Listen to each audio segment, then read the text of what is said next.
So we're getting this wrapped up. And hopefully the hub come out easier than the other side. I caught my ass with that one, boy. Hopefully.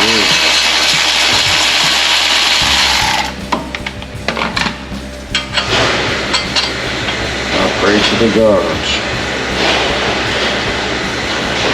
Alright, so let's get this washer out.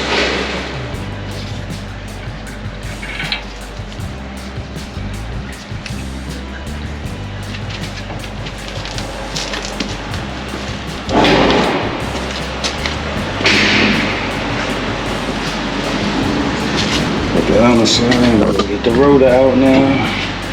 I'll show y'all something. So you see right here, this is where the screw go in. Missing people. Missing in action. I had went to Advanced Auto, but they basically didn't